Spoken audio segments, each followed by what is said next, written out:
하나님의 나라가 임하시도록 우리는 가장 먼저 그리스도인들은 기도해야 하는 것입니다. 그 하나님의 나라가 어떻게 도래하게 됩니까? 바로 모든 민족에게 복음이 전해질 때 그 하나님의 나라가 이 땅에 임하시는 것입니다. 사랑하는 여러분, 뜻이 하늘에서 이루어진 것처럼 땅에서 이루어지도록 기도하는 여러분 되시길 바랍니다.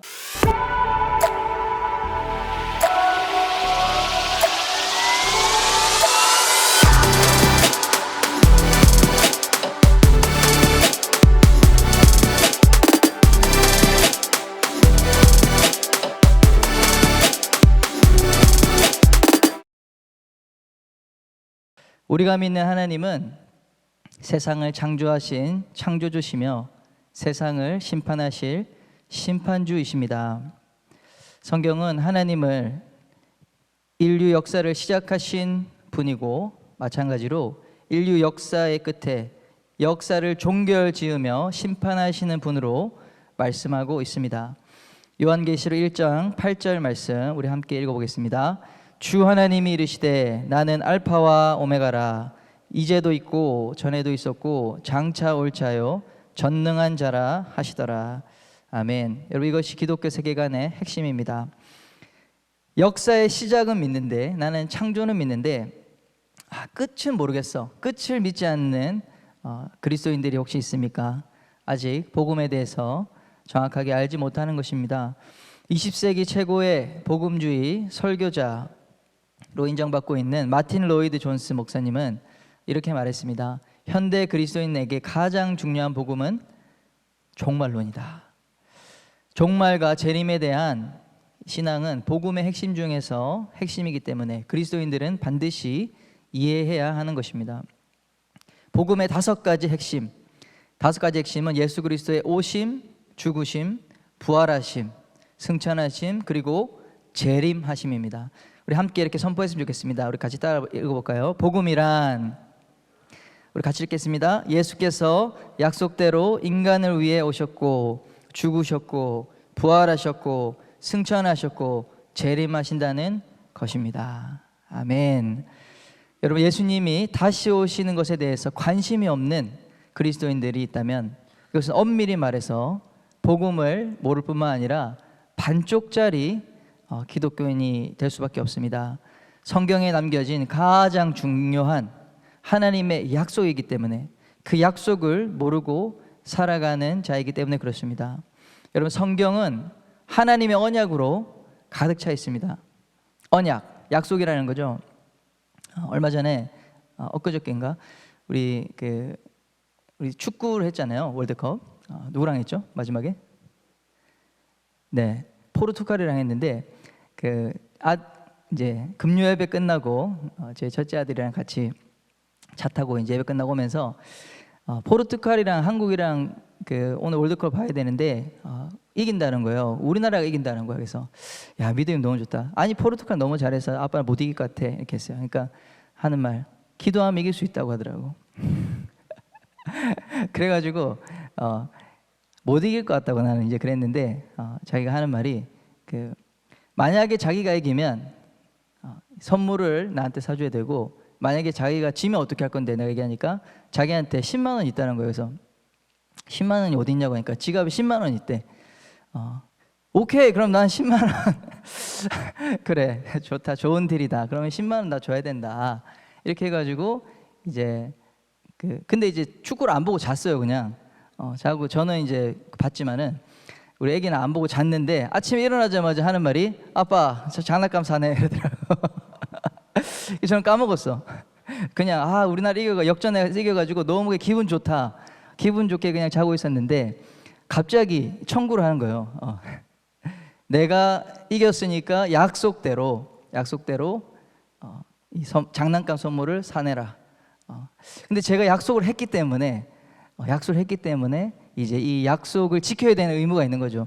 근데 이거를 어떻게 내가 벗어날 수가 없겠더라고. 그러니까 이거 약속을 이제 잘못하면 이렇게 되는 건데 저는 이제 믿음이 없어가지고 이제 질 거라는 그 확신 가운데 약속을 하고 10만 원에 눈이 어두워가지고 약속했지만 이제 그런 결과가 났습니다. 근데 여러분, 하나님이 우리 가운데 언약하신다. 그러니까 언약이라는 것 자체, 하나님이 우리 인간에게 약속하신다. 여러분, 하나님이 약속하셨으면은 그 약속이 성취됩니까? 안 됩니까?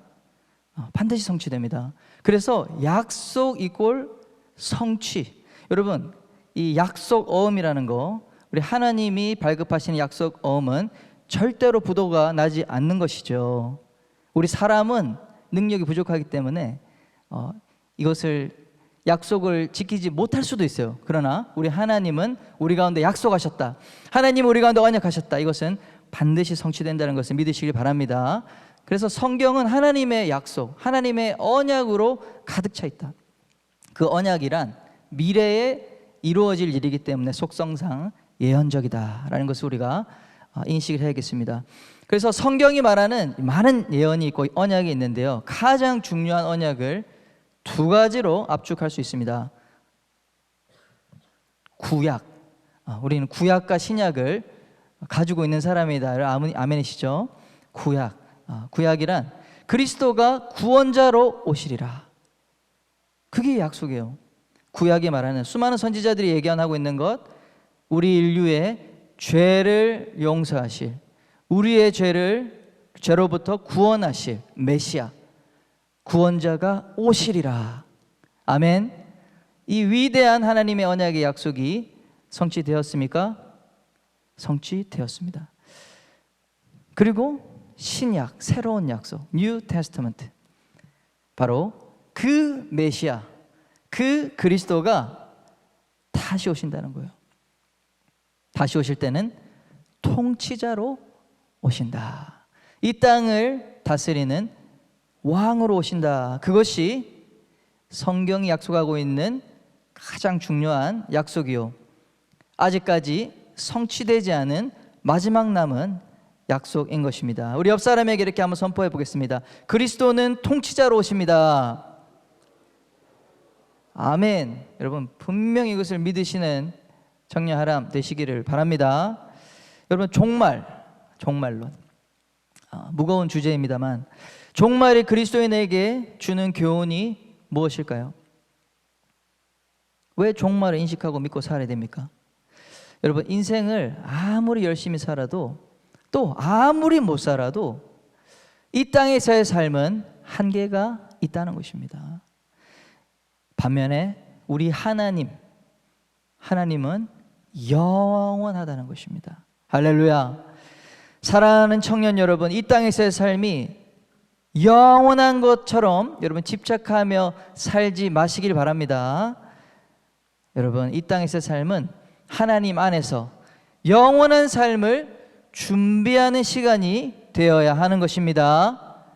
이 땅의 삶은 정말 여기서 저까지 선을 껐을 때 점밖에 되지 않는 그런 짧은 시간입니다.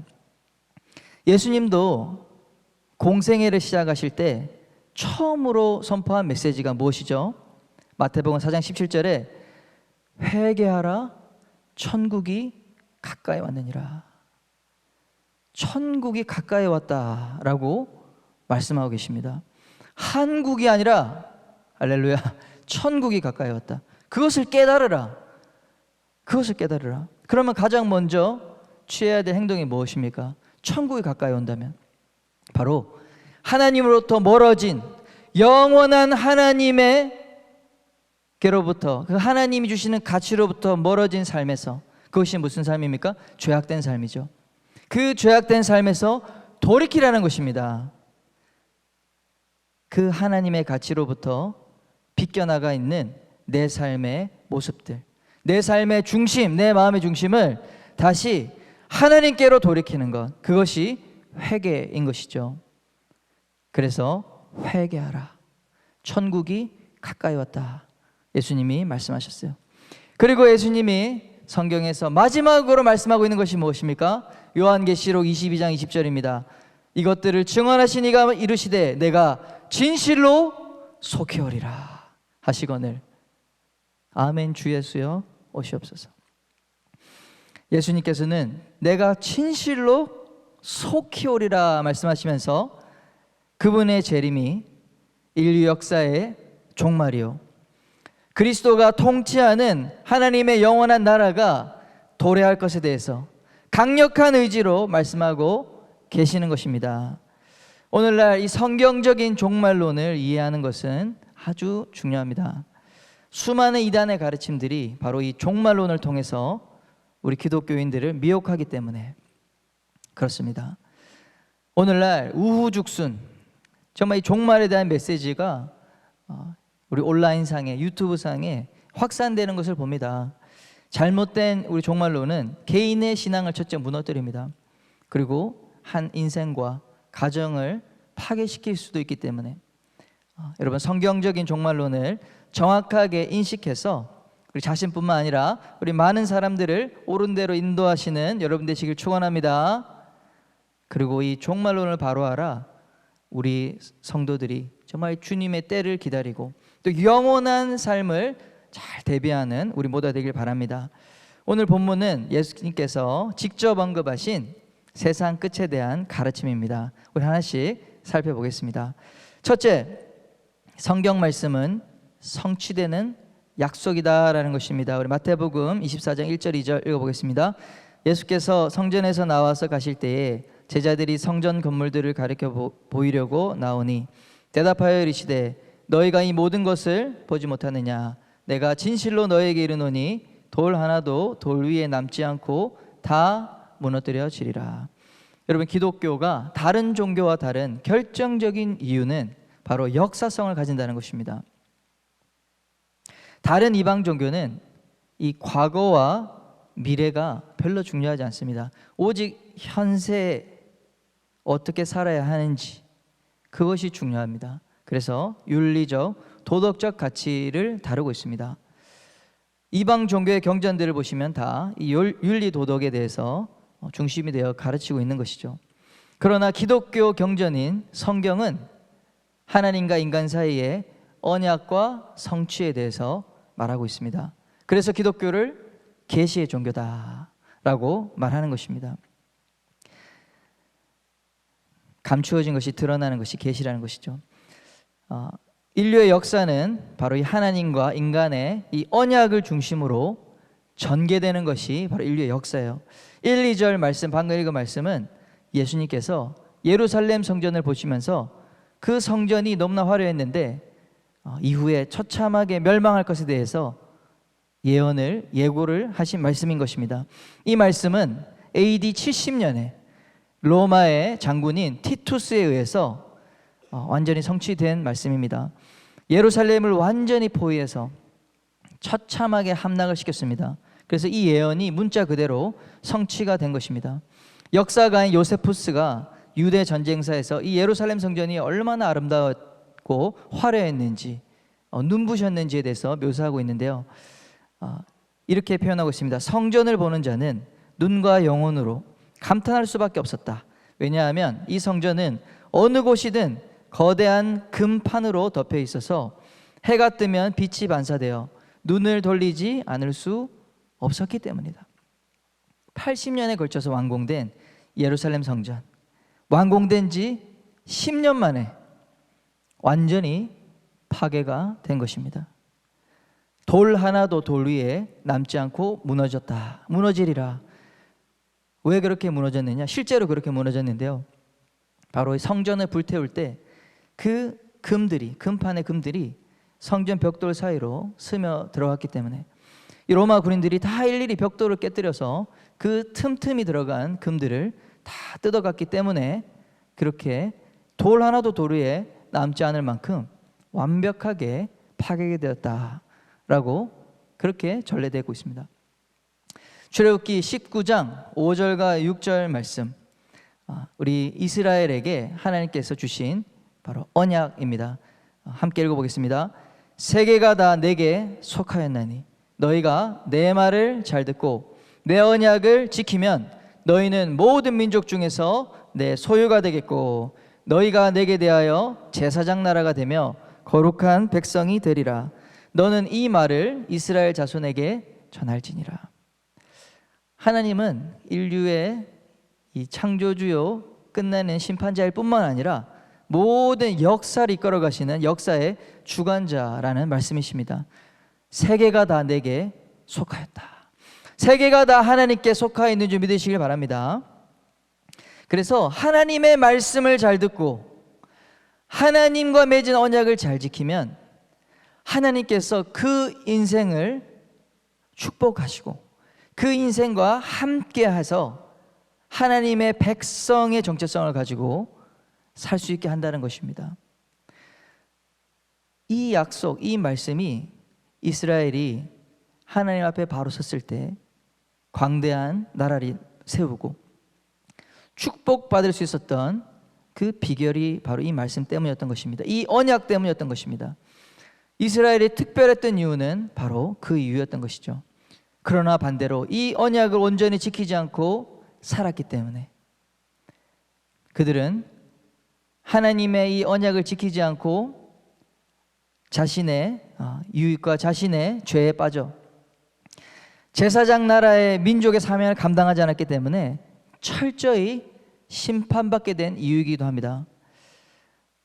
돌 하나도 돌 위에 남지 않고 다 무너지게 된 예수 그리스도를 십자가에 못 박은 그 악명 높은 민족이 되어 지금까지 예수님이라고 하면 자신의 민족인데도 불구하고 저주받을 이름으로 가르치고 그렇게 여기고 있는 것이죠. 하나님은 그런 민족을 철저하게 심판한 것입니다. 사랑하는 여러분, 인류 역사의 주관자 역시 하나님이심을 믿으시길 바랍니다. 이것을 믿는 믿음이 너무 중요합니다. 세상이 아무리 복잡하고 아무리 암울하고 희망이 없어 보입니까? 그럼에도 불구하고 하나님의 뜻이 그 말씀대로 약속대로 이루어지게 됨을 믿으시길 바랍니다. 어두운 시대 오직 하나님의 언약을 믿고 붙드는 자마다 하나님의 그 놀라운 은혜가 부어지는 인생을 살게 될 줄 믿으시길 바랍니다. 하나님의 말씀을 잘 듣고 그 언약을 지키는 자에게 하나님은 피할 길을 내시며 반드시 축복하시는 그런 은혜가 있을 줄 믿습니다.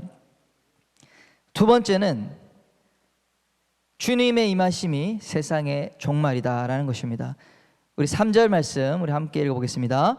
예수께서 감람산 위에 앉으셨을 때에 제자들이 조용히 와서 이르되 우리에게 이르소서 어느 때에 이런 일이 있겠사오며 또 주의 임하심과 세상 끝에는 무슨 징조가 있사오리까. 하나의 단서가 여기 좋은 단서가 있는데요. 주님의 임하심 그리고 세상 끝에는 무슨 징조가 있사오리까. 주님의 임하심이 곧 세상의 끝이라는 것을 우리가 알 수 있는 것입니다. 이것이 바로 기독교적 종말론임을 여러분 아시길 바랍니다. 오늘날 그런데 기독교 종말론 말고도 수많은 영화, 드라마 이런 미디어 컨텐츠에서 보면은 인류 종말에 대한 것들이 쏟아져 나오고 있습니다. 우리 그리스도인들이 주목해야 된다고 생각합니다.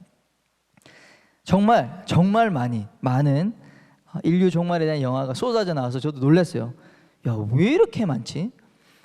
재밌게도 이 종말을 다루고 있는 영화 장르를 뭐라고 하시는지 아세요? 아포칼립스 영화다 이렇게 얘기하는데요. 이 아포칼립스란 이 단어 자체가 요한계시록을 헬라어로 아포칼립시스라고 하거든요. 바로 이 음가를 그대로 따와서 붙인 이름이에요. 아포칼립스, 베일을 벗기다, 감추어진 것을 드러내다, 계시한다 이 말입니다. 이 세상이 상상하는, 세상 사람들이 상상하는 종말에 대한 이야기가 어떤 면에서 이 성경이 말하는 요한계시록, 성경에서 가르치고 있는 이 묵시록인 요한계시록을 모티브에서 그렇게 표현하고 있다는 것을 알아야 됩니다.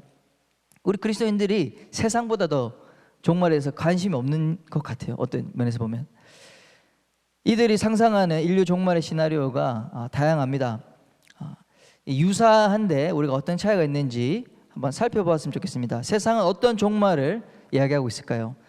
우리 슬라이드를 몇 개 준비했는데 운석 충돌 종말론. 여러분 딥 임팩트라는 영화는 1998년에 나왔는데 옛날 영화죠. 근데 요즘에도 이 유사한 영화 많이 나옵니다. 최근에 나온 2022년에 나온 것 같은데 넷플릭스에서 Don't Look Up, 위를 쳐다보지 마라.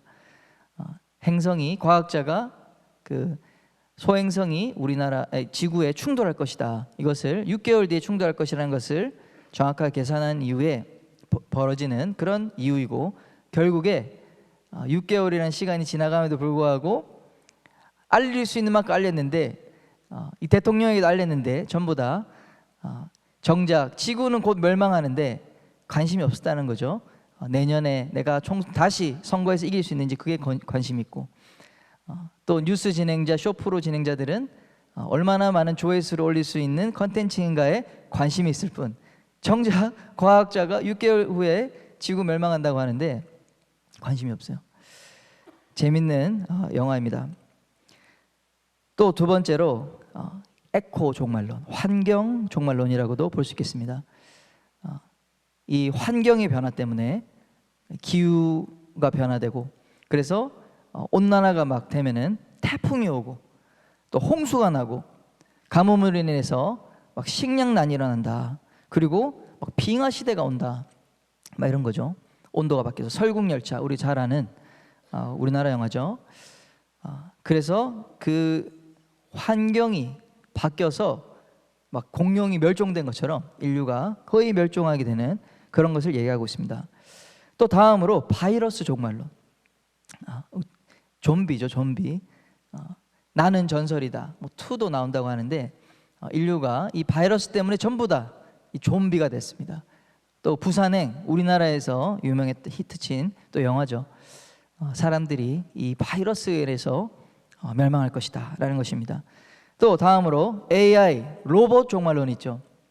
네, 터미네이터라고 하는 영화가 저희 때는 아주 감동적인 영화로 그 아시죠? 그 AI, 그 인공지능 로봇이 결국에는 사람을 지배해 버려요.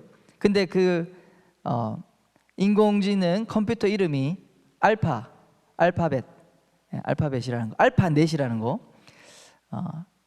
그 구글 회사가 이제 알파잖아요. 알파넷인가요? 알파벳. 구글이 그 원 회사가 알파벳인데 참 재밌는 그 유사성이 있습니다. 매트릭스 마찬가지죠. 이 기계화된 모든 것을 이 기계가 인간을 반대로 장악해서 이 로봇들이 인간을 지배하는 그런 세상.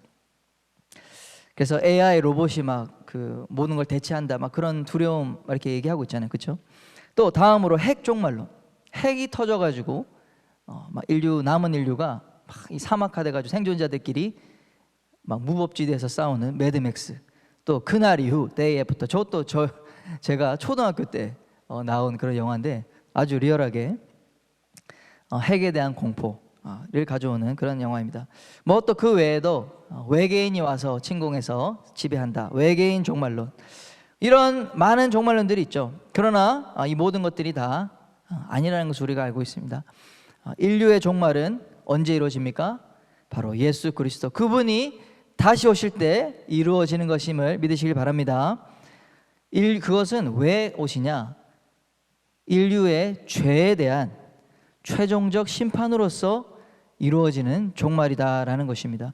요한계시록 18장 우리 4절 5절 그리고 20절 21절 우리 말씀 한번 읽어보겠습니다. 시작. 내가 들으니 하늘로부터 다른 음성이 나서 이르되 내 백성아 거기서 나와 그의 죄에 참여하지 말고 그가 받을 재앙들을 받지 말라. 그의 죄는 하늘에 사무쳤으며 하나님은 그의 불의한 일을 기억하신지라. 하늘과 성도들아, 사도들과 선지자들아, 그로 말미암아 즐거워하라. 하나님이 너희를 위하여 그에게 심판을 행하셨음이라 하더라. 이에 한 힘센 천사가 큰 맷돌 같은 돌을 들어 바다에 던져 이르되 큰 성 바벨론이 이같이 비참하게 던져져 결코 다시 보이지 아니하리로다. 아멘. 여러분, 정치가 아무리 어려워도 종말이 오지 않습니다. 경제가 아무리 어려워도 종말이 오는 것이 아닙니다. 예수님이 오실 때까지 이 세상은 진통과 혼란은 있지만 결코 망하지는 않습니다. 예수님은 모든 죄에 대한 최종적 심판을 위해서 인류 역사를 종결시킨다는 사실을 믿으시길 바랍니다. 큰 성 바벨론이 누굽니까? 바로 사탄을 배후에 두고 이 세상 사람들을 다스리던 자들입니다. 권력자들, 그런 권력의 시스템을 이야기하는 것입니다. 큰 성 바벨론. 이 바벨론 시스템이 철저하게 예수 그리스도께서 이 바다에 던지는 것처럼 맷돌을 던지듯이 다 파괴시키고 심판하게 되실 것입니다. 그래서 우리 그리스도인들, 하나님을 향해서 신실한 믿음을 가진 그리스도인들, 성도들은 바로 이 종말이 심판의 날이 아니라 무슨 날입니까? 구원의 날인 것입니다. 영원한 하나님의 나라에 들어가는 구원과 회복과 여러분 영원한 그 천국에 들어가는 혼인 잔치의 날이라는 사실을 믿으시길 바랍니다. 마태복음 24장 30절과 31절입니다. 그때에 인자의 징조가 하늘에서 보이겠고 그때에 땅의 모든 족속들이 통곡하며 그들이 인자가 구름을 타고 능력과 큰 영광으로 오는 것을 보리라. 저가 큰 나팔 소리와 함께 천사들을 보내리니 그들이 그의 택하신 자들을 하늘 이 끝에서 저 끝까지 사방에서 모으리라. 아멘. 여러분, 종말이란 예수 그리스도를 믿고 하나님의 자녀가 된 자들에게는 영원한 구원의 날이 되는 줄 믿으시길 바랍니다. 반대로 하나님을 믿지 않고 하나님을 무시하고 대적하던 자들에게는 아주 무서운 영원한 심판의 날이 되는 것입니다. 우리 가운데 아직 예수님을 믿지 않는 분이 있습니까? 속히 예수님을 믿어 하나님의 진노를 피하시고 영원한 하나님의 나라, 천국, 구원에 참여하시길 축원합니다. 세 번째는 기독교 종말론은 선교적 종말론이다 하는 것입니다. 우리 4절과 5절 말씀 우리 함께 읽어보겠습니다. 시작. 예수께서 대답하여 이르시되 너희가 사람의 미혹을 받지 않도록 주의하라. 많은 사람이 내 이름으로 와서 이르되 나는 그리스도라 하여 많은 사람을 미혹하리라. 지금부터 이 기독교에서 말하는 종말에 관해서 살펴보려고 합니다. 기독교인들이 주장하는 종말론에도 많은 허점과 오류가 있는데 여러분 잘 분별하실 수 있기를 바랍니다. 종말에 관해서 특히 예수님 말씀하실 때 사람의 미혹을 받지 않도록 주의하라라고 했습니다. 미혹이 많다라고 했습니다. 여러분 주의해야 될 유사한 종말론 또는 성경에 부합하지 않는 종말론에 대해서 살펴보겠습니다. 먼저는 첫 번째는 상황적 종말론입니다. 우리 6절과 7절 말씀 한번 읽어보겠습니다. 성경 우리 마태복음 24장 6절 7절 읽어보겠습니다. 난리와 난리 소문을 듣겠으나 너희는 삼가 두려워 말라. 이런 일이 있어야 하되 아직 끝은 아니니라. 민족이 민족을 나라가 나라를 대적하여 일어나겠고 곳곳에 기근과 지진이 있으리니. 여러분 전쟁, 기근 그리고 지진 이러한 일들이 있을 것이다 라고 마지막 때 분명히 말씀하고 있습니다. 그래서 상황적 종말론은 난리와 소문 종말론이에요. 얼마나 많은 난리의 소식이 들리는지 모릅니다. 지금도 저 러시아, 우크라이나 전쟁이 일어나고 있다. 이것이 마지막 때에 예견한 전쟁이다. 종말이 오고 있다. 이런 얘기들을 하고 있습니다. 또 이 기근, 지진, 쓰나미, 허리케인, 화산이 터지고 또 물고기들이 막 때려 죽고 이런 천재지변을 통해서 종말이 온다라고 하는 그런 사람들이 있습니다. 그런데 예수님 뭐라고 하셨죠? 두려워 말라. 이런 일이 있어야 하되 아직 끝은 아니니라. 여러분 이러한 일은 끝을 내는 일들은 아니라는 것입니다. 그런데 사람들이 세상이 곧 망할 것처럼 곧 무너질 것처럼 얼마나 많은 사람들이 이 난리가 났다고 지금 막 알리는지 모릅니다. 소문을 냅니다. 난리와 소문. 여러분 그러한 일들이 더 많이 일어날 겁니다. 앞으로 난리와 소문. 실제로 무슨 일이 일어나는 거죠. 실제로 지진이 일어납니다. 실제로 혼란스럽고 두려운 일들이 일어납니다. 그런데 그때에 사람들이 이제 곧 끝이 온다라고 할 때 사람들은 두려워할 거예요. 지금 이제 마지막이 오는구나 두려워할 때 우리 그리스도인들은 어떻게 해야 됩니까? 미리 알고 당황하지 마시길 바랍니다. 왜요? 이런 일이 일어날 거지만 끝이 아닌 것을 알기 때문에. 할렐루야. 재난의 끝은 아직 멀었어요. 이것은 재난의 시작일 뿐입니다. 그래서 우리가 흔들리지 말고 여기에 난리 저기에 난리, 우리가 이것을 미리 예언된 하나님의 뜻대로, 예수님의 뜻대로 이루어지고 있구나, 여러분 담대하시길 바랍니다. 24장 8절 성경에 있는 분들 같이 읽어봅시다.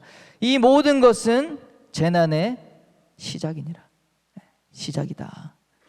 계속해서 본격적으로 많은 것들이 있습니다. 자, 두 번째는 시한부 종말론. 여러분, 시한부 종말론이 뭐죠? 종말의 시간이 딱 정해져서 몇 월 며칠 몇 시가 되면 종말이 온다는 것입니다. 우리 1992년도에 우리 한국을 강타할 뿐만 아니라 거의 세계 뉴스까지 나왔던 한국의 다미선교회라는 이 선교단체가 있었어요. 다미선교회, 다가올 미래를 준비하는 선교라는 거죠. 좋은 말입니다. 그런데 이들이 1992년 10월 28일에 예수님이 오셔서 우리는 공중에 재림한다, 휴거한다, 이렇게 너무너무 확실하게 믿고 아주 많은 사람들이, 성도들이, 이단 아니었습니다. 그 당시에 이제 이단이 됐겠죠. 잘못된 가르침을 했으니까 8,000명 이상 되는 우리 성도들이 여기에 현혹돼서 재산을 다 팔고 그리고 자기 옷, 소지품 이런 것도 다 태우고 흰 옷을 입고 그날 교회에 모여서 막 간절히 주님을 부르짖다가 바깥에는 막 취재진들과 경찰들이 막 대기하고 있었어요. 무슨 일이 날까봐. 그리고 그 막 영상 찾아보면 다 나오는데 정말로 믿냐고 막 그 기자들이 물어보거든요. 확실하게 믿는다고, 애들도 믿는다고 그러고 온 난리, 정말 온 난리를 쳤습니다. 근데 결국 그날 예수님이 오셨을까요? 네, 안 오셨어요. 근데 우리가 알 것은 이들이 믿음이 적은 사람이었냐 하는 거예요. 신앙에 열심이 없는 사람이었냐? 아니에요. 기도를 정말 많이 하던 사람들입니다. 정말 뜨겁게 예배드리던 사람들이었어요. 그런데 이들이 성경 말씀을 제대로 알지 못했기 때문에 속은 것이죠. 미혹에 속은 것입니다. 이 시한부 종말론이란 신비적 종말론과 연계가 되어 있습니다. 신비적 종말론 뭐죠? 신비적인 신앙, 꿈과 환상. 꿈과 환상 가운데 예수님이 말씀하신 거예요. 꿈과 환상 가운데 기도 중에 예수님 말씀하셨어. 몇 월 며칠에 내가 갈 것이다. 순수하고 착한 때 묻지 않은 아이에게 계시하시고 확신을 주셨어요. 몇 번을 통해서. 그럼 어떻게 돼요? 아니, 아이가 설마 거짓말하겠어? 설마 그 형제님이 거짓말하겠어? 그 순수한 자매님이 거짓말하겠어? 거짓말 아니에요. 들은 대로 말했을 뿐이에요. 그러나 결과적으로 그 예언이, 계시가, 환상이 성취가 안 됐죠. 그럼 누가 얘기한 겁니까? 예수님이 얘기한 거 아닙니다. 우리의 신앙이 이렇게 신비적인 부분, 꿈과 환상, 이것에 우리가 중심이 뿌리 박혀 있으면 잘못된 신앙으로 빠질 수 있다. 큰 실수를 할 수 있다. 우리가 막 열심히 기도하는데 우리에게 어떤 생각을 줍니다. 근데 그 생각과 그 마음이 뭘로 분별돼야 됩니까? 하나님의 말씀으로 여러분 분별돼야 돼요. 하나님 말씀에 그런 게 안 나와 있어. 그러면 어떻게 된다? 그 말했던 분은 예수님이 아닌 거지. 다른 사람입니다. 다른 존재입니다. 왜요? 예수님이 곧 말씀이시기 때문에.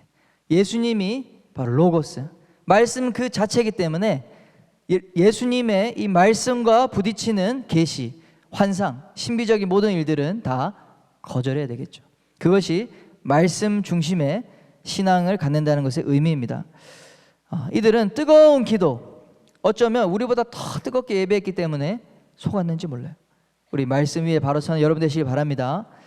또 이 말씀을 또 산술적으로 신비하게 푸는 사람들이 있어요. 그러니까 성경을 또 연구하는 사람인데 반대로 막 엄청 신비하게 풀어. 그래서 몇 월 며칠, 이 성경에 있는 여러 말씀들을, 이것은 몇 월 며칠을 계산해 가지고 몇 일에, 그러면 또 곱하기 7 곱하기 뭐 해가지고 연도를 막 계산하고 날짜를 계산해 가지고 이 예언적인 여러 가지 말씀들을 막 조합해서 그래서 계산하니까 2020년 몇 월 며칠로 나오는 거예요.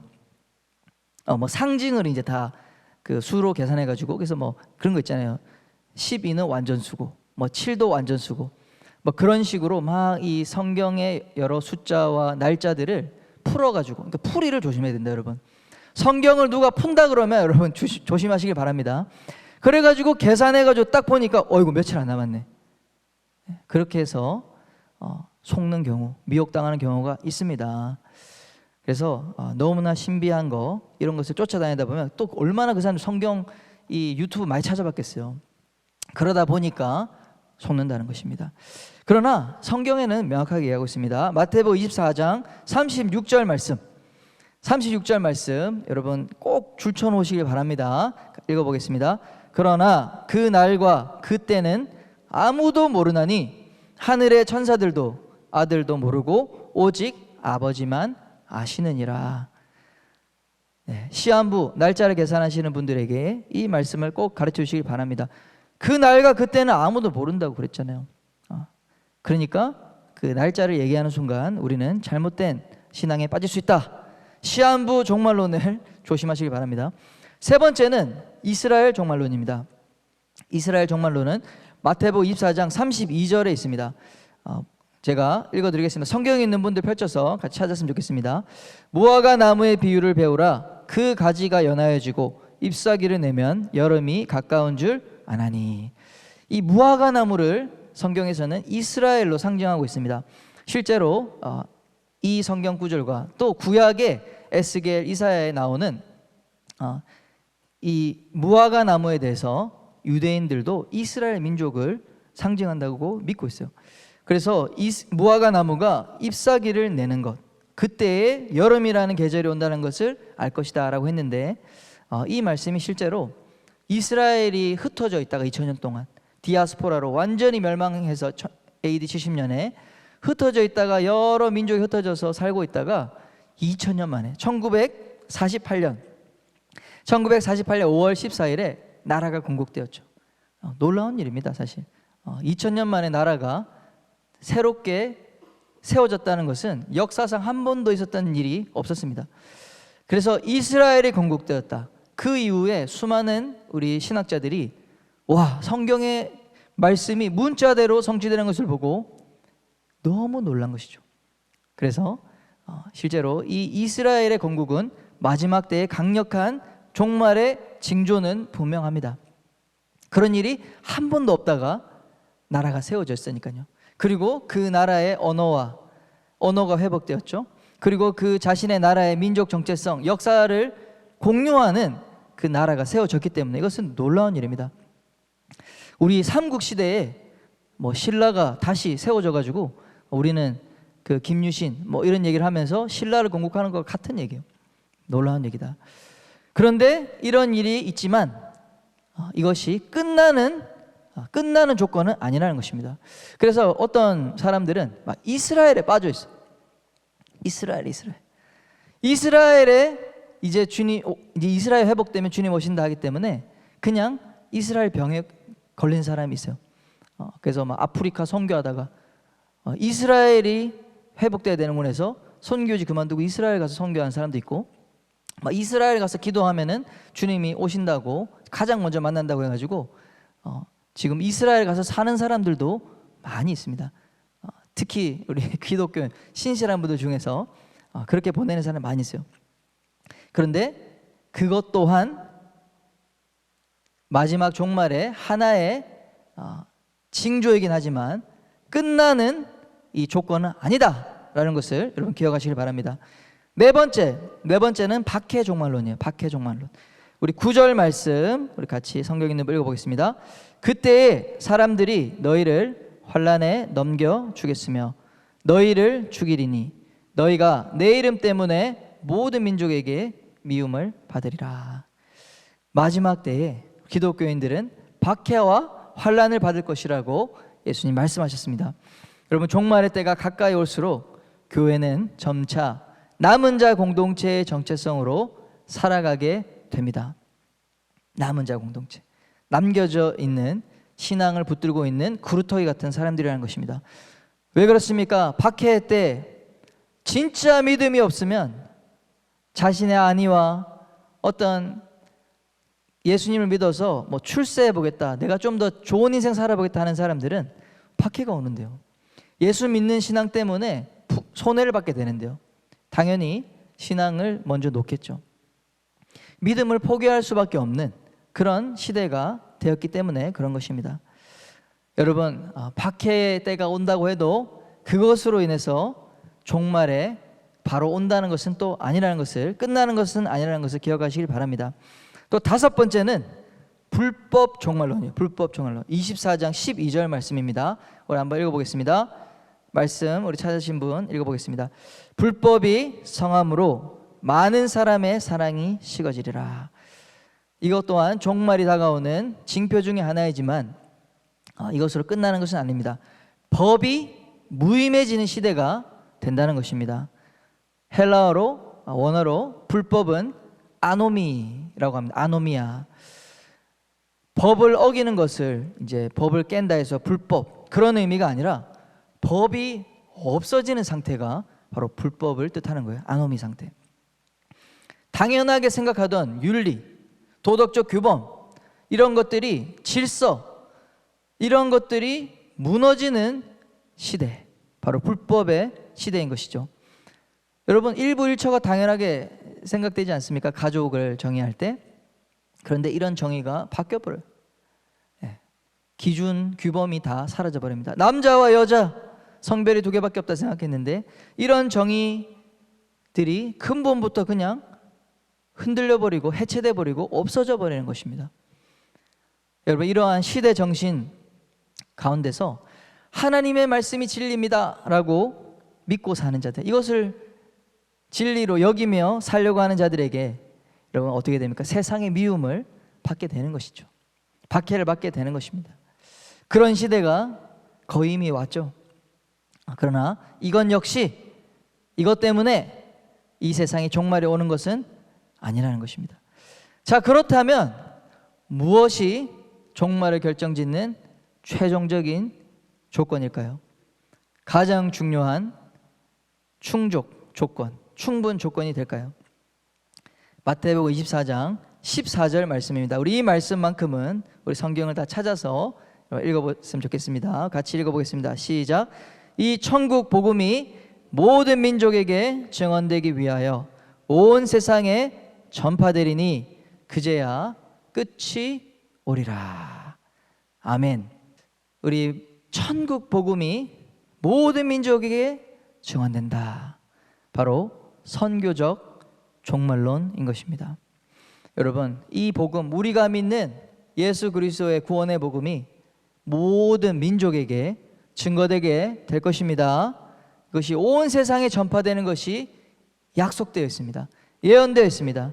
그때 무엇이 옵니까? 끝이 오리라.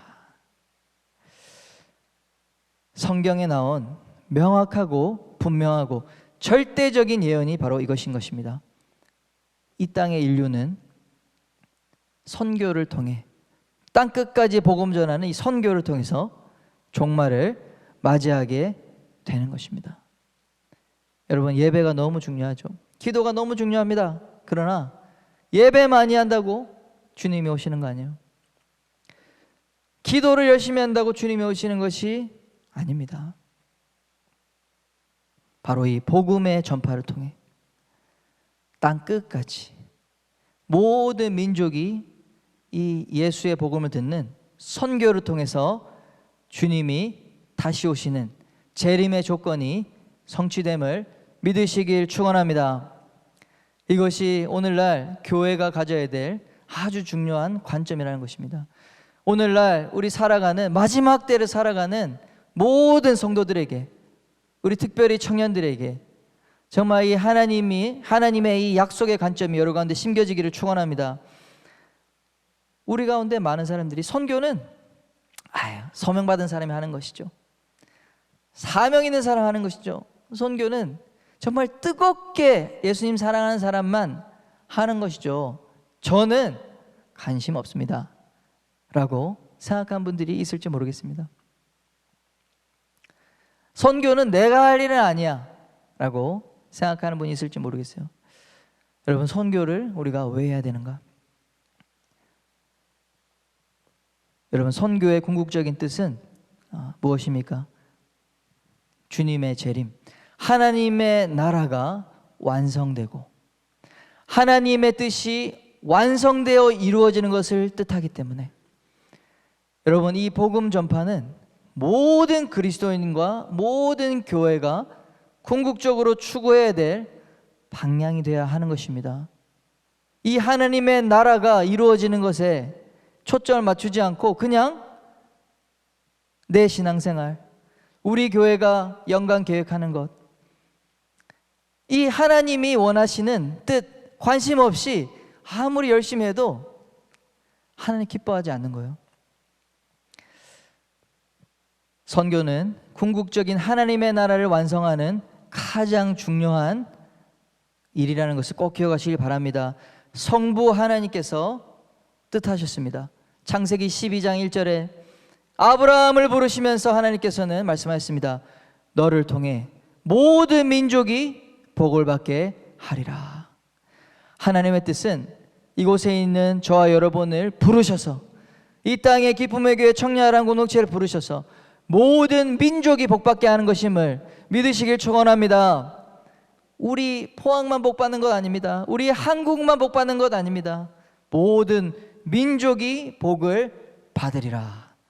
이것이 이스라엘을 선택한 하나님의 궁극적인 뜻이라는 것입니다. 열방의 제사장 나라가 되리라. 이 하나님의 관점을 붙들고 있는 자에게 하나님의 놀라운 능력이 임하게 될 것입니다. 두 번째로 성자의 명령이죠. 예수 그리스도의 명령입니다.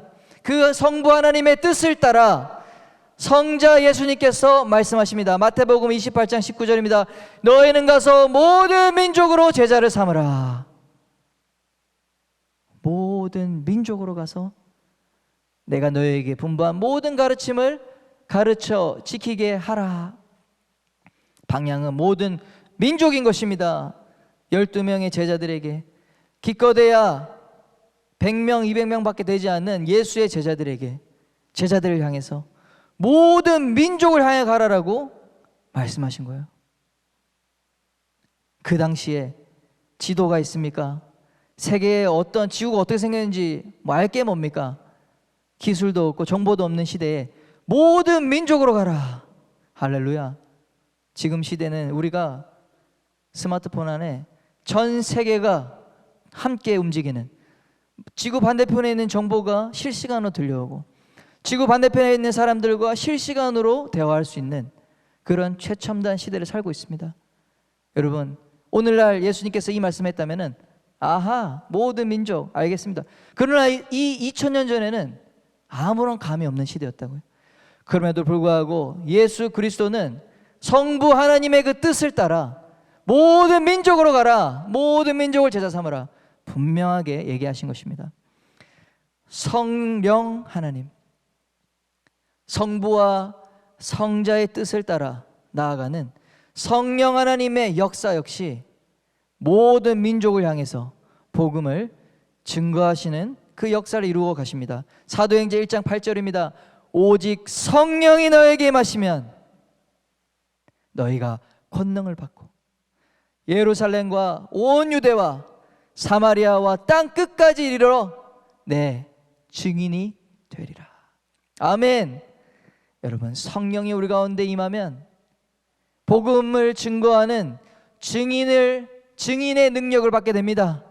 이 세상, 예루살렘, 우리 동네뿐만 아니라 포항뿐만 아니라 여러분, 이 경남, 경북, 대한민국을 넘어 땅 끝까지 예수 그리스도의 증인이 되는 그런 능력을 받게 되는 것입니다. 성령님은 바로 이 선교의 영이라는 것이에요.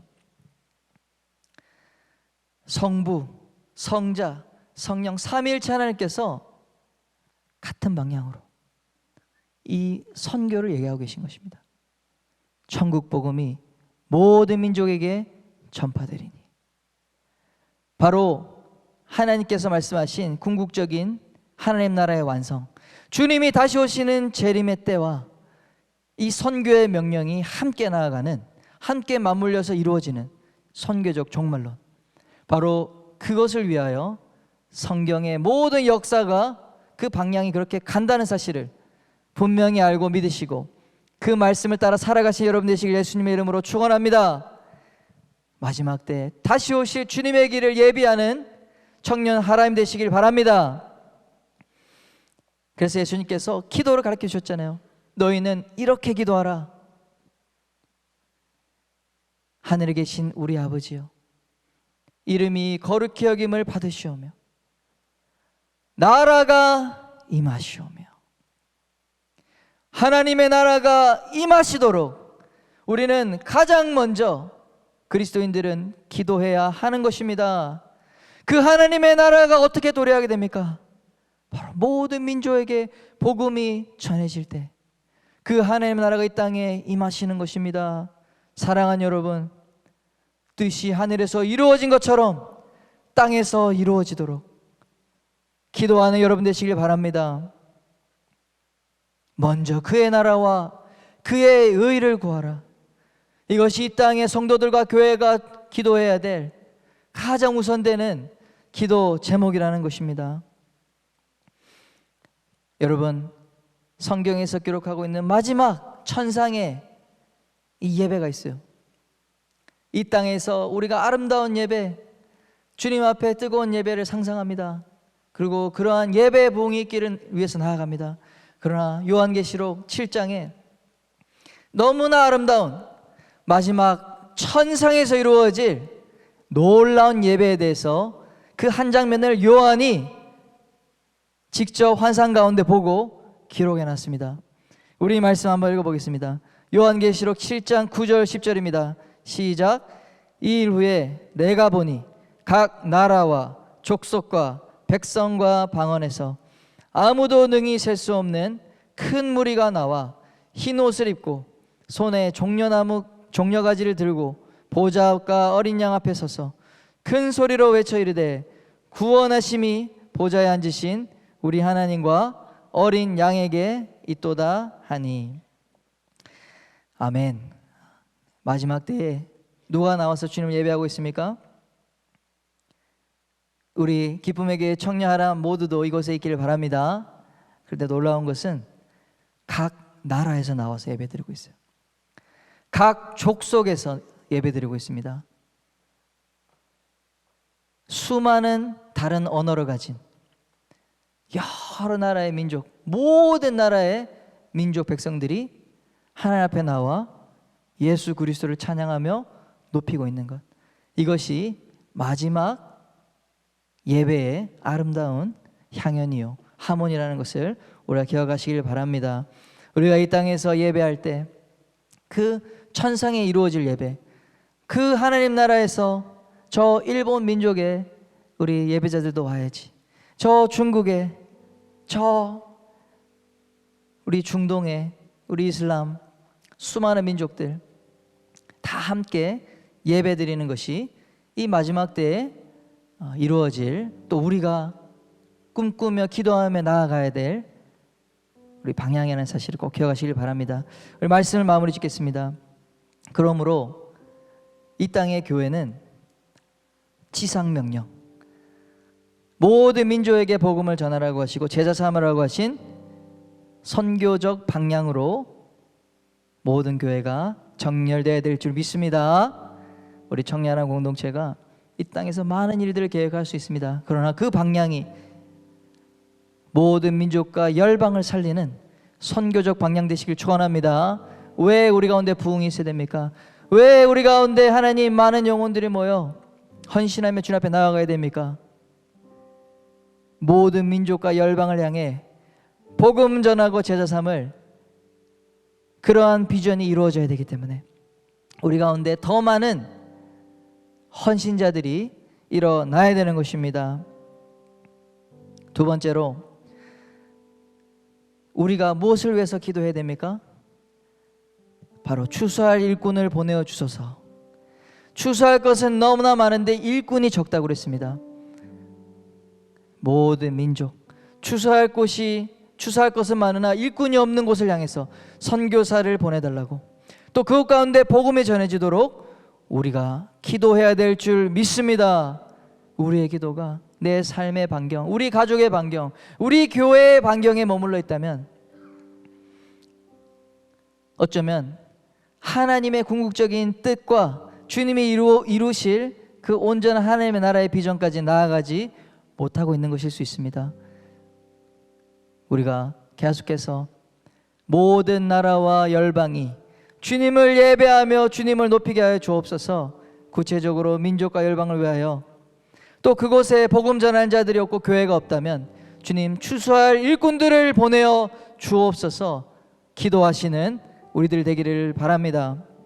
세 번째로 바로 이 전도와 선교를 위해 우리의 삶을, 나의 삶을 헌신해야 되는 것입니다. 우리 가운데 모두 다 선교사로 나가지 않을 수 있지만 바로 이 선교적 주님의 사역에 참여하는 자가 되어야 될 줄 믿습니다. 이곳 가운데 열심히 직장생활에서, 열심히 사업에서 교회의 재정을 후원하고, 또 선교사님들을 후원하고 계속해서 복음의 전파가 이루어질 수 있도록, 여러분 이곳에 있는 청년들이 그러한 꿈을 가지고, 여러분 왜 돈 벌어야 돼요? 돈 벌어야죠. 왜 우리 가운데 영향력을 키워야 됩니까? 뜻이 하늘에서 이루어진 것처럼 이 땅에 하나님의 나라가 임해야 되기 때문에, 여러분 그러한 꿈을 붙들고 나아가는 자에게 하나님은 성령의 권능을 주실 줄 믿습니다. 바로 이 복음을 증거할 수 있는 능력을 하나님께서 여러분 가운데 주실 거예요. 지혜가 필요한 자에게는 지혜를 주시고, 하나님이 능력이 필요한 자에게 능력 주시고, 문제를 해결해야 되면 해결할 수 있도록 허락해 주실 것입니다. 하나님의 궁극적인 역사와 뜻에 여러분의 인생을 연결시켜 버리세요. 톱니바퀴처럼 연결시키세요. 그래서 내가 잘 돼야 하나님의 나라에 도움이 되게끔, 그러면 하나님이 여러분 축복할 수밖에 없는 거예요. 근데 그 구조를 만들어 놓지 않으면, 내가 잘 되면 하나님부터 멀어질 가능성이 너무 많아. 하나님이 축복하기 너무너무 두려운 거예요. 내가 교만하여 마음을 높여 하나님을 떠날까 두려워하는 것입니다. 사랑하는 여러분, 여러분의 삶, 귀한 청년의 때에 이 하나님의 크신 계획과 뜻 가운데 여러분의 인생을 드릴 때 하나님의 약속된 모든 축복들이 함께하게 될 것을 믿으시길 축원합니다. 하나님 아버지 감사합니다. 십자가에서 우리의 모든 죄를 용서하기 위해서 피 흘리시고 죽으신 주님, 죄와 사망의 권세를 이기고 부활하시고 승천하셔서 하나님 보좌 우편에서 우리를 위하여 중보하시는 주님, 온 세상을 붙들고 계신 하나님, 주님께서 속히 오리라, 속히 와서 너희의 모든 눈물을 닦아주리라 약속하신 주님, 그 약속이 이루어질 수 있기를 원합니다. 이 땅에 주님의 신부된 교회들이 신랑된 예수 그리스도를 간절히 기다리며 이 땅에 하나님의 나라가 이루어지기를 간절히 추구하며 전도와 선교에 힘쓰는 교회들 되기 원합니다. 하나님 아버지, 이 땅의 소망이 영원하지 않음을 믿고 영원한 하나님의 나라에 소망을 두는 믿음의 사람들 일어날 수 있게 하여 주시옵소서. 기쁨의 교회 청년들이 그렇게 쓰임받을 수 있도록 역사하여 주시옵소서. 예수님의 이름으로 기도했습니다. 아멘. 여러분, 우리가 믿고 우리가 하나님의 자녀가 될 수 있었던 우리 바로 십자가의 구원의 복음, 여러분 이것보다 귀한 메시지가, 귀한 진리가 세상에는 없습니다. 세상에 많은 사람들이 살 길을 얘기해요. 소망이 여기 있다 얘기합니다. 이렇게 살면 우리 인생이 더 나아질지 모른다고, 복 받을지 모른다고 얘기합니다. 여러분, 영원한 하나님의 생명, 자녀가 되는 이 구원의 복음과 비교할 수 있습니까? 비교할 수 없습니다. 여러분, 이 복음보다 귀한 것이 있을까요? 우리가 줄 수 있는 가장 최고의 선물보다 선물이 있다면 바로 이 예수 그리스도의 생명의 복음일 줄 믿습니다. 여러분, 그리스도인들이 그것을 믿으셨으면 좋겠어요. 우리가 가지고 있고 누리고 있는 이 복음이 값싼 복음이 아니라 예수 그리스도의 피로 세워진 값 비싼 복음이요, 예수님의 생명값이라는 사실을 여러분 믿으시길 바랍니다. 우리를 사랑하신 하나님의 사랑이라는 것을, 하나님의 피 묻은 그 사랑하는 독자를 희생시키신 가장 위대한 사랑이라는 것을 믿었으면 좋겠습니다. 우리가 이 복음 앞에 바로 설 수 있게 원합니다. 주님, 내게 주신 이 복음 가장 존귀한 가치임을 믿습니다. 우리에게 주신 은혜에 감사하며 주님을 찬양합니다. 이것으로 인하여 주님 영원토록 주님을 예배하며 높일 것입니다. 우리 이런 마음으로 함께 기도하며 나아가겠습니다. 주여, 우리 두 번째로 결단하며 기도합시다. 주님, 이 복음을 위하여 헌신하는 삶을 살기를 원합니다. 주님의 나라가 이 땅에 임하는 것, 하나님의 뜻이 이 땅에 이루어지는 것을 위하여 내 인생을 드리게 하여 주옵소서. 내 삶이 그것과 연결되어지게 해주십시오. 내 인생과 하나님의 뜻과 분리되는 삶이 아니라 하나님의 뜻과 연결되어 주님의 나라가 임하는 것이 내 인생의 궁극적인 방향이 되게 해 주옵소서. 이곳 가운데 주님, 복음 전도자를 일으켜주시고 선교사를 일으켜주시고 중보자들 일으켜주시고 아버지 하나님의 나라를 위한 비즈니스맨들 일으켜주시고 정치인들 일으켜주시고 아버지 하나님 과학자들도 일으켜주시고 주님의 나라가 하나님의 뜻이 이 땅에 이루어질 수 있도록 각 영역과 각 주님 장소에서 주의 뜻을 위하여 헌신하는 자들 새벽이슬같이 일으켜 주옵소서. 주여 외치며 헌신의 기도를 드리며 나아갑시다. 주여. 우리 마지막으로 우리 교회를 위하여, 우리 기쁨의 교회뿐만 아니라 우리 한국교회를 위하여, 우리 청년 세대 다음 세대를 위해서 기도했으면 좋겠습니다. 여러분, 선교사, 우리 한국의 선교사 파송수가 불과 몇 년 전까지만 해도 세계 2위를 하는 약 3만 명 선교사 시대를 살았습니다. 1994년도에 선교사 연령을 보면 50% 이상이 30대 선교사였어요. 그리고 20%에 가까운 비율이 20대 선교사였습니다. 그런데 2021년 우리 작년 우리 크림 선교연구원이라는 기관에서 낸 통계를 보면 20대 선교사가 1%가 되지 않습니다. 0%, 0.78% 정도. 30대 선교사가 8%. 선교사 비율이 우리 20대, 30대 청년 선교사의 비율이 거의 없다고 보면 되는 것입니다. 우리 20년 전, 30년 전 한국교회의 뜨거운 부흥과 우리 젊은이들이 주님을 사모하고 예수님을 사랑합니다 고백하고 나의 삶을 주님께 헌신하여 드립니다. 주님이 나를 보내시는 곳으로 가겠습니다. 주님이 내게 원하시는 삶을 살겠습니다. 헌신했던 믿음의 고백대로 많은 청년들이 저 오지로 가서 주의 복음을 위하여 헌신하는 길로 갔어요.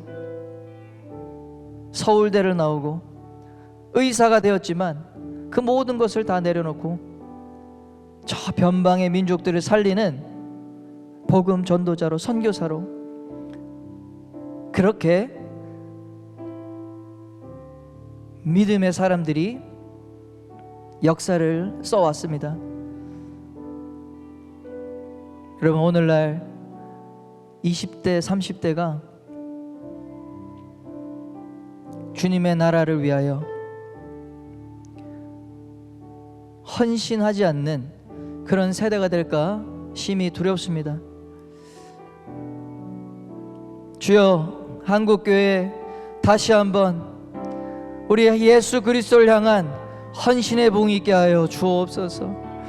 우리의 삶의 가장 중요한 가치, 누구든지 예수 그리스도를 믿으면 구원을 얻는 이 놀라운 생명의 복음, 누구든지 어느 민족이든지 이 예수 그리스도를 믿으면 그 민족이 살아나고 변화되고 그 민족의 운명이 바뀌는 이 놀라운 복음의 능력을 믿고 헌신하는 자들, 주님 일으켜 주옵소서. 한국교회 선교사 부흥이 있게 하여 주시옵소서. 주님, 우리의 인생보다 더욱 존귀한 예수 그리스도의 가치를 붙들고 일어서는 자들이 세워지게 해 주옵소서. 주여, 우리를 보내주시고 한국교회 젊은 세대, 청년 세대를 다시 한번 일으켜 주옵소서. 주여, 기도하겠습니다. 주여. 하나님 아버지, 천국 복음이 모든 민족에게 증언되기 위하여 온 세상에 전파되리니 그제야 끝이 오리라. 주님의 분명하고도 명확한 종말의 계시와 언약을 붙들고 끝을 붙들고 나아가는, 달려가는 우리 믿음의 용사들이 되게 하여 주옵소서. 주님, 세상이 점점 더 혼란스러워지고 있습니다. 미래에 대한 불확실성이 가중되고 있습니다. 경제적 대기근이 예고되고 있고 정치적으로도 혼란스럽고 이 시대가 너무나 두렵고 불안한 세대로 들어가고 있습니다. 반석 대신 예수 그리스도를 붙들고 그 위에 서는 믿음의 사람들이 다 되게 하여 주옵소서.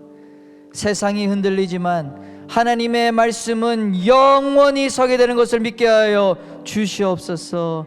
그 영원하신 흔들리지 않는 하나님의 나라 가운데 살아가며 그 나라를 견고히 붙잡는 인생들이 되어 하나님,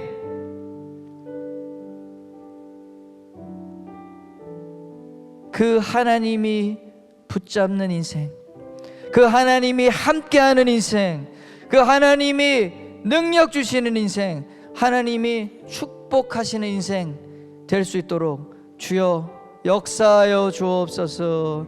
이곳에 있는 우리 청년들, 또 우리 기쁨의 교회, 우리 한국교회를 그렇게 하나님 주님의 뜻을 이루어가는, 하나님의 언약을 신실하게 이루어가는 교회가 되게 하사 주님 주의 길을 예비하는 자들로 서게 하여 주옵소서. 주님을 찬양하며 모든 말씀 예수님의 이름으로 기도드렸습니다. 아멘.